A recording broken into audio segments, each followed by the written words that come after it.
What's up, everybody? It's your boy E from Mr. Rail, and I'm here to deliver some unfortunate news. Um, Toronto rapper Houdini was shot and killed today downtown Toronto, and three other victims were sent to the hospital. But Houdini was a Toronto rapper who was so ambitious, man, and you could tell he was just so confident. You know what I mean? The things he was able to do as an independent artist by himself. You know what I'm saying? He was a person that actually took pride on that. In that, if you follow him on social media, you would always see him saying, "No management, I did this by myself. Nobody gave me shit. I put myself on." You know what I mean? He would take pride in that, and he really built himself up from ground up. You know what I'm saying? He did have some earlier music on SoundCloud that was around with Northside Benji with songs like "Came to Conquer," and there was a few other ones, but when he really came on the scene was with 456, featuring Tyler Twins and Burn the Bands. That was he had the last verse, and from there it was all right. Who's this kid? You know what I mean? He had a name. I think that name at the time, his name was Who That Be before it was even Houdini, and he didn't stop from there. You know what I'm saying? Him and Burn the Bands came out with Late Night, and from once that happened, that was something the city took to. The city definitely got behind that, and he never looked back. You know what I'm saying? His work ethic was impeccable, man. His first album, no, they dropped the tape that he was all over. He was all over the tape. They dropped the tape. I can't remember the Northside Jane tape. That's the name of the tape. Um, he was on there. He had a couple standouts. He was on with DeRozan. Him and Presser was doing a lot of songs. They did the Six Buzz song, Up and Down.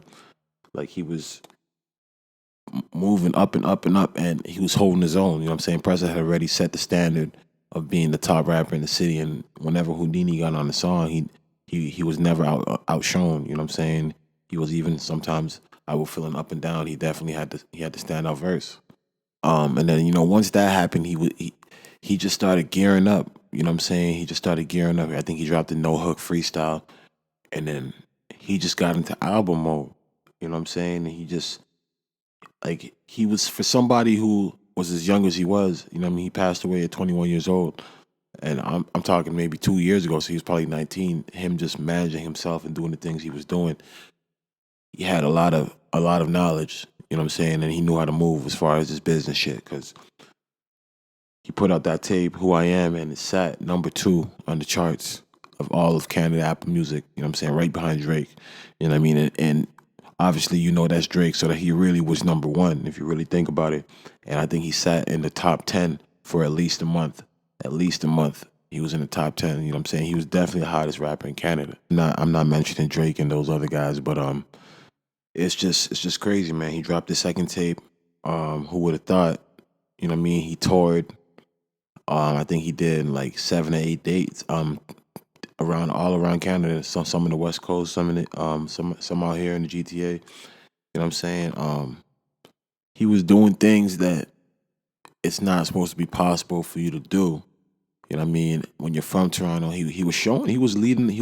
You know what I mean? He was setting a blueprint that people could follow.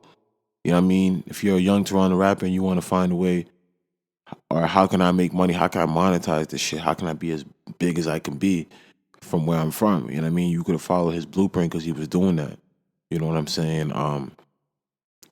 Just unfortunate, man. Definitely, man. Unfortunate. He was also one of the rappers who could travel to the States and didn't have a criminal record. He had a lot of promising things going for him, and it's just unfortunate, man. Real unfortunate, man, because I assume if this pandemic wasn't here, he probably would still been in LA. You know what I'm saying? But COVID-19's forced a lot of things to happen, and if you're not a citizen of a certain place, you can't just be there like that. You know what I'm saying? Or you probably wouldn't want to be there anyways. But this is just not a Toronto problem. You know what I mean? This is a problem you see all over the world. You know what I mean? You're seeing this in Brooklyn, you're seeing this in Chicago, you're seeing this in Philly. Rappers that are from the streets, you know what I mean, from the hood, they're dying. You know what I mean? You could be fully removed from the streets 5 years, 10 years, but just guilty by association. You know what I'm saying? There's a lot of pain. There's a lot of things going on out there. You know what I mean? And people just don't care. It's just unfortunate that's the way certain people have to live. You know what I'm saying? Just being victims of circumstances sometimes. But one thing I can say is Houdini definitely left a legacy behind, and that's what something a lot of aspiring artists or aspiring ball players or anything in life that you want to do, you got to go hard every day. You know what I'm saying, to leave a legacy.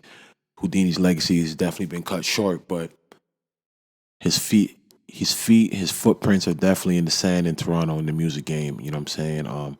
And and that's what it's about. Generations that are after me, generations that are after the people listening may stumble upon his music and you know what I mean, and be like, wow, 20, 50 years later, 60 years later, still be listening to Houdini. You know what I'm saying? He created something that will live forever. You know what I'm saying? And that's what it's about.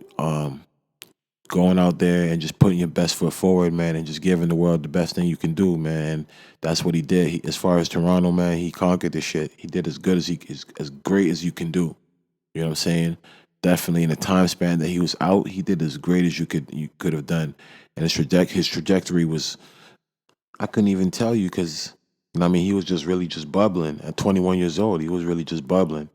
You know what I'm saying? But it's real unfortunate that he had to go out this way, man. So prayers to his family. You know what I mean? God bless and rest in peace to Houdini, man, and all the young brothers that's died to this senseless gun violence. You know what I'm saying? There's nothing cool about that. You know what I mean? It's all about living. You know what I'm saying? You want to live. It's your boy East. It's the real.